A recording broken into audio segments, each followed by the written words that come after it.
খুলনার রূপসাঘাটে ট্রলার ডুবে নিখোঁজ দুজনের সন্ধানে অভিযান চালাচ্ছে নৌবাহিনী ও কোস্টগার্ড। সেখানে আছেন সহকর্মী তানজিম আহমেদ। সরাসরি যাচ্ছে তার কাছে। তানজিম, খুলনার পূর্ব রূপসা ঘাটে যে দুইজন ব্যক্তি পড়ে নিখোঁজের ঘটনার প্রায় 12 ঘন্টা আসলে অতিক্রম হতে চলেছে, তবে এখন পর্যন্ত জানিয়ে রাখতে চাই গতকাল রাত 11টার দিকে ঘাটটি রয়েছে সেই ঘাটটি পশ্চিম রূপসার তীর থেকে অতিরিক্ত যাত্রী বোঝাই করে এই ঘাটে এসে ভিড়ে পন্টুনে ভিড়তে যায়। সেই সময় বেশ জোরে ধাক্কা লাগে এবং এই ধাক্কা লাগার পরে কিন্তু আসলে দুইজন এখান থেকে পড়ে যাওয়ার পর থেকে তারা নিখোঁজ রয়েছেন।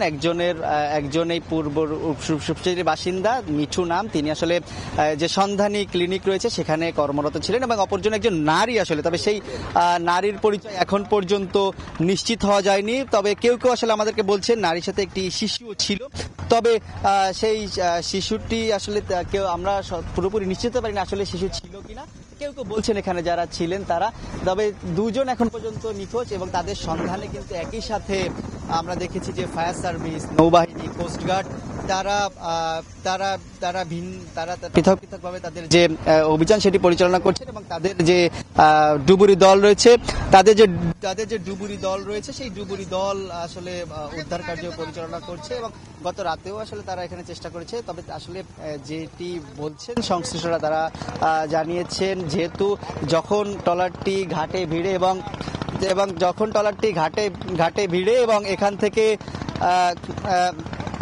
তারা যখন ট্রলারটি ঘাটে ভিড়ে সে সময় কিন্তু ধাক্কা পড়ে যাওয়ার পর ভাটি ছিল এবং এরপরে একটি জোয়ার আসে এবং এই জোয়ারের পরে সকালে আবার ভাটি শুরু হয়। এখন আবার জোয়ার আসার সময় আছে, অর্থাৎ এই যে কয়েকটি জোয়ার ভাটির জন্য আসলে তাদের দেহ একই স্থানে থাকার সম্ভাবনা খুবই কম। তারা আসলে কয়েকটি জায়গা ভাগ করে তাদের যে কার্যক্রম সেটি পরিচালনা করছেন এবং চেষ্টা করছেন যেন তাদেরকে আসলে পাওয়া যায়।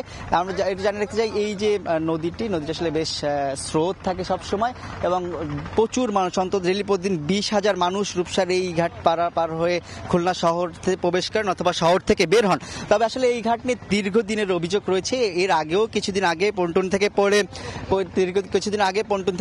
একটি শিশু মৃত্যুর ঘটনাও ঘটেছিল এবং এই যে ঘাটের অব্যবস্থাপনা এবং রাত হলেই দিনের চেয়ে অনেক বেশি যাত্রী নিয়ে তারা পারাপার হন, এর কারণে আসলে দুর্ঘটনাগুলো ঘটে এবং কোনো তদারকি বা নিয়ন্ত্রণ ব্যবস্থা না থাকার কারণে এই ধরনের দুর্ঘটনার পুনরাবৃত্তি হচ্ছে বলে যারা এখানে রয়েছেন তারা আমাদেরকে অভিযোগ করেছেন। তো খুলনার রূপসা ঘাট থেকে ট্রলার থেকে যে দুইজন নিখোঁজ এবং তাদের যে উদ্ধার কার্যক্রমের খবর আমার কাছে এই ছিল সর্বশেষ। সরাসরি যুক্ত ছিলাম খুলনায়।